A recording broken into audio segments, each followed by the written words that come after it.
정치권 상황에 하이킥을 날리는 속 시원한 정치 토크쇼 거침없이 하이킥 시작합니다. 최진봉 성공회대 교수, 장성철 대구 가톨릭대 특임 교수 두 분 다 스튜디오에 직접 나오셨습니다. 어서 오세요. 안녕하세요. 네, 안녕하십니까. 오늘 방송 역시 유튜브로 생중계되고 있습니다. 유튜브 댓글도 저희가 실시간으로 다 확인을 하고 있으니까요. 유튜브에서 표창원의 뉴스 하이킥을 검색해서 들어와주시면 감사하겠습니다.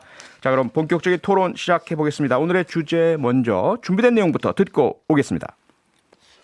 저의 정치적 안위를 고려해서 지방선거와 거리를 두라는 조언이 많았습니다. 저 역시도 조기 복귀에 부정적이었던 것 사실입니다. 그러나 당이 처한 어려움과 지금 이 위태로운 지방선거 상황을 도저히 외면할 수 없었습니다.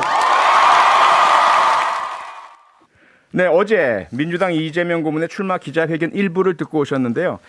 장성철 교수께서 참모라면 개항을 해 나가라고 할 거다 이런 말씀을 하셨었습니다. 지난주에. 네. 예.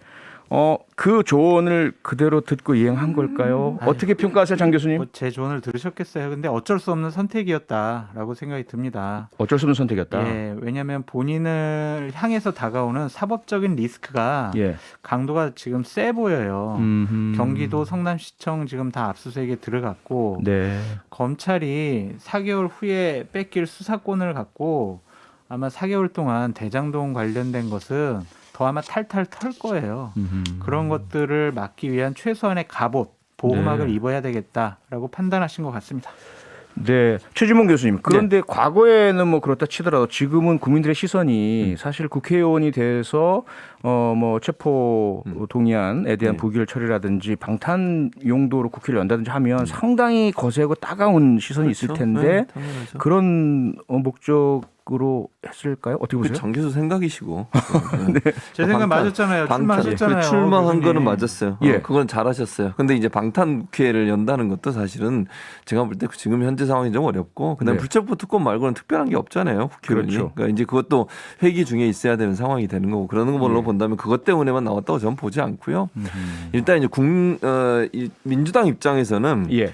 지방선거 앞두고 상당히 어려운 상황이에요. 지금 뭐 그 여론조사 결과를 보거나 아니면 컨벤션 효과가 나타나게 되면 선거, 그러니까 취임식 하고 나서 20일 만에 지금 선거가 치러지기 때문에 네. 상당히 어려운 상황이고 또 지도력이 상당히 흔들리는 상황이에요. 민주당 입장에서는. 예. 그런 상황에서 누군가 좀 구심점이 돼야 되는 상황이거든요. 지방선거를 견인해 가면서 네. 일단 판을 한번 흔들 필요가 있고 두 번째는 예. 누군가 구심점을 만들어서 응집력을 높여가지고 지지자들을 좀 더 많이 선거로 끌고 나와야 되는 상황이거든요. 근데 그럴 역할을 할 사람이 없어요. 지금 민주당 내에는. 예. 그러니까 민주당에서 강력하게 요청을 한 것 같아요. 이재명 후보에게. 네. 그러니까 이재명 후보가 나오지 않으면 안 될 수밖에 없는. 물론 뭐 본인도 나오고 싶은 마음이 좀 있었겠죠. 그걸 전혀 없다고 볼 수는 없을 텐데 네. 그 시점이 좀 빨라진 것은 결국 이번 지방선거가 7개 날은 그 보궐선거 함께 이루어지는 하나의 변수가 됐고 안철수 위원장이 또 출마하는 것도 변수가 됐고 이런 여러 가지 변수들 때문에 결국은 네. 나오지 않으면 안 되는 상황이 됐고 그걸 결국 받아들이는 형태로 아하. 아마 출마를 한 게 아닌가 이렇게 보여집니다. 그러니까 민주당의 지방선거용 때문에 예. 이재명 고문이 출마했다라고 하면 네. 개항을 해 오히려 출마를 안 해야죠. 아하. 왜냐하면은 개항을 해 붙잡혀 있을 거 아니에요. 네. 전국 단위의 선거대책위원장도 지금 함께 맡고 계시잖아요. 네. 그러면 그것만 맡아가지고 밑에서 지원을 해주시면 되는데 개항을까지 나왔다는 것은 다른 정치적인 판단과 함의가 있다라고 보여집니다. 네. 제가 무조건 뭐 사법적인 리스크 때문에 그것만 판단해가지고 나왔다라고 말씀드린 건 아니고요. 네. 기본적으로 그게 가장 중요한 판단의 기준이었다라고 말씀드린 겁니다. 그러니까 뭐 그런 부분도 있고 그다음에 국회에 어쨌든 교두보를 그럼요. 만들어내고 다음 그래서 대선을 위한 어떤 준비 이런 거 말씀하시는 거죠? 정확한 지적이십니다. 네, 알겠습니다.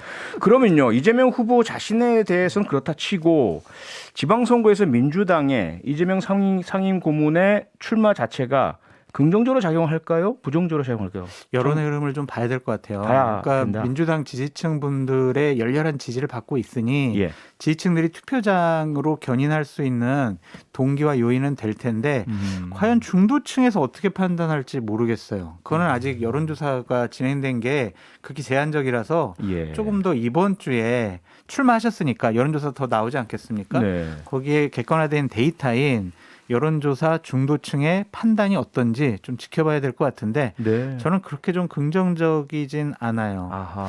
왜냐하면은 너무 짧아요. 막 막 그 지지자들이나 국민들이 자 이재명 나와야 된다, 당신 없으면 안 된다 이거보다는 네. 갑자기 그냥 민주당 내에서 아 이분 어떠냐고 한 3, 4일 딱 띄우고 나서 그냥 본격적으로 전격적으로 선언을 해버렸거든요. 예, 예.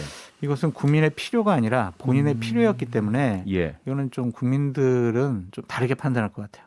최진봉 교수님은요? 뭐 저는 그렇게 생각하지 않죠. 그러니까 이재명 상임고문이 출마를 하면서 아까 말씀드린 구심점이 생겼어요. 결집할 수 있는 구심점. 그리고 민주당의 어떤 리더십, 그러니까 어떤 뭐랄까요, 강력하게 뭔가를 끌고 갈 수 있는 힘이 생긴 거죠. 네. 그러니까 어떤 그 구심점이 생기면 힘이 응축될 수 있는 가능성이 열리는 거거든요. 그건 전국 다 말씀하시는 거죠? 지방선거 전체 민주당. 그렇죠. 왜냐하면 이제 예를 들면 윤석열 당선인이 이제 당선되고 나서 지금 취임식이 내일입니다만 오늘 뭐 얼마 몇 시간 남지도 않았는데 예. 취임하기 전에 여러 가지 뭐 그 집무실 문제라든지 아니면 공간 문제라든지 이런 문제 때문에 논란이 있었고 네. 현재도 지지율이 이렇게 높지가 않은 상황이에요. 그리고 이제 장관 인사청문회 하면서 여러 가지 이제 장관 후보자들이랑 부정적인 얘기도 많이 나오고 있고 또 정호영 후보자 같은 경우는 지금 인사를 거의 뭐 밀어붙일 듯이 보여요. 지금 상황으로 본다고. 왜냐하면 재송부했잖아요. 그거를. 그런 상황이 되면 국민들이 볼 때 이 중도층은요 이런 부분에 민감하게 반응할 수밖에 없어요. 예. 한동훈 후보에 대해서도 지금 딸 관련된 여러 가지 의혹들이 나오고 있고 본인은 뭐 부인하고 계시지만 네. 이런 것들이 뭔가 다른 데로 내가 그러면 정권을 좀 견제해 줘야겠다. 뭔가 이분들이 너무 그냥 일방적으로 가는 부분들을 그냥 두고 봐서는 안 될 수 있겠다고 했는데 그 부분을 표현할 수 있는 어떤 구심점을 만난다고 하면 그게 폭발력을 가질 수 있다고 저는 보거든요. 네. 그러니까 이재명 후보가 그런 역할을 할 수 있다. 저는 그렇게 봐요. 그래서 네. 이재명 후보가 나오기 전까지만 해도 민주당은 또 믿을 수가 없다. 이거 잘할 수 있을까? 이런 생각도 있었는데 이재명 후보가 나오면서 그 흩어져 있던 힘들이 모아질 수 있는 하나의 구심점 역할을 할 수 있다는 점에서는 긍정적으로 평가할 수 있다고 봅니다. 장 교수님, 최진봉 교수님 말씀처럼 이재명 상임 고문이 출마하면서 전국 선거의 구심점 역할과 어떤 활력소 역할을 하려면 개항을에 묶이지 말아야 될 텐데 장 교수님 말씀은 개항을에 묶일 수 있다. 개항을에 묶이느냐 전국 단위의 구심점을 하느냐는 변수는 결국 국민의힘 개항을 후보가 누구냐일 것 같습니다. 최원식 19대 국회의원이 유력하다라고 하고요. 네. 10일 날 오전에 좀 발표할 것 같다라는 지금 전언입니다. 그러니까 예. 최원식 전 국회의원은 19대 때 민주당 소속으로 당선된 분이에요. 그분이 이제 나중에는 안철수 위원장, 안철수 대표의 네. 국민의당으로 합류를 해서 예. 지금 국민의힘 소속이 돼버렸죠. 아하. 그래서 이분이 지역 밀착형 인사, 네. 지역에서도 평판이 좋기 때문에 어떠한 이재명 후보와 급이 맞는 그런 분보다는 좀 네. 로우키로 가서 지역에서 인정받는 분을 예. 출마시키려고 하는 것 같습니다. 윤희숙 전 의원은 어떻게 되는 겁니까? 고려해봤는데 그건 아니라고 판단을 한 것 같아요. 그러니까 제가 지금 방금 전에 알아보고 왔는데 예. 최원식 이 분이 유력하다라는 답변을 단수 공천이요? 받았습니다. 그러겠죠. 네. 네. 최진봉 교수님, 네. 그러면 최원식 후보가 충분히 이재명 후보를 개항을에 묶을 수 있다고 보세요? 제 개인적인 생각은 아니라고 봅니다. 아니라고 보십니까? 그러니까 물론 그 개항을에 일정 부분 묶일 수밖에 없어요. 그러니까 네. 지역 선거에 나왔는데 지역민들이 기대하는 게 있잖아요. 그렇죠. 예전에 한번 제 기억으로 오세훈 후보인가요? 종로에 출마했다가 그냥 전국 선거 돌아다니다가 결국은 낙마한 적이 있었지 않습니까? 네, 네, 네. 그런 적이 있었어요. 그러니까 예. 그 어쨌든 지역구에 출마를 하면 어느 정도 묶일 수밖에 없어요. 다만 저는 그래서 이재명 후보가 전국 단위로 도는 것은 상당히 제한적으로 할 거라고 저는 봅니다. 네. 그러니까 수도권을 중심으로 돌 가능성이 있어요. 어차피 수도권은 인천이든 서울이든 경기도든 묶여 있다고 보기 때문에 예. 수도권 중심으로 집중적으로 아마 이제 그 유세도 하고 지원 유세도 할 텐데 그럼에도 불구하고 개항에 조금 더 관심을 가질 수밖에 없어요. 그건 뭐 불가피한 면이 있고 다만 이제 최원수 후보를 제가 뭐 무시하고 저는 그런 생각이 전혀 없고요. 예. 다만 아무래도 그래도 조금 더 유리한 상황에 선거를 치르기 때문에 조금 더 이렇게 움직일 수 있는 여지는 있을 거라고 저는 생각을 합니다. 그래서 네. 주로 저는 아까도 말씀드린 것처럼 수도권 중심으로 갈 것이고 예. 지방은 뭐 모든 지방을 돌 수는 없어요. 뭐 필요할 때 중심지를 갈 수 있는 광역 지방자치단체 정도는 갈 수는 있겠지만 전국을 돌면서 선거를 지휘할 수 있는 그런 상황은 아니라고 봅니다. 근데 제가 느끼기에는 최원식 후보를 좀 무시하는 듯한 말을 전혀 하셨어요. 무시하지 않는다고 안 말씀을 된다고 분명히 그렇게 얘기를 했죠. 느껴졌습니다. 근데 최원식 후보가요 예. 이재명 후보랑 그 사법연수원 동기래요. 그래서 두 분이 원래 그런가요? 또 아는 분이다라고 하네요. 네. 재밌을 것 같습니다. 그럼 그건 사적인 관계인 것이고 네. 어쨌든 지금 장성철 교수님 말씀으로는 다른 후보 뭐 언론에 여러 분이 언급이 됩니다. 아시겠지만 뭐 이준석 당대표도 언급이 되고 네. 또 이재명 후보 악연이 있는 네. 뭐 여배우도 언급이 되고 이런 것들은 그냥 기자들이나 언론에서 흘리는 흥미거리성 이야기인가요? 그러니까 누군가 뭐 얘기를 했으니까 보도가 나오는 걸 텐데 저는 이준석 대표가 나오는 것이 가장 좋았다라는 저는 생각을 갖고 있거든요. 그래요? 그럼 또 맞고 이준석 대표가 이재명 후보를 상대로 선거를 치른다면 예. 본인도 뭐 대선 후보로 올라갈 수가 있고요. 아하. 또 말도 잘하고 선거운동 잘하는 분이기 때문에 예. 이재명 후보를 정말 개항에 딱 묶어놓을 수 있다라고 좀 판단을 했거든요. 예. 또 그 이외에 다른 또 정치적인 의미가 있어요. 그거는 좀 말씀드리기 부적절한 것 같고. 뭐 어느 정도의 시사점이라도 주시죠. 아니, 그러니까 혹시라도? 이제 지방선거 끝나고 국민의힘에서 윤리위를 열어서 네네. 이준석 대표를 좀 징계하려고 하는 의지가 상당히 강하대요. 그건 알려졌죠. 이건 예. 정말 잘못된 일이라고 저는 생각이 드는데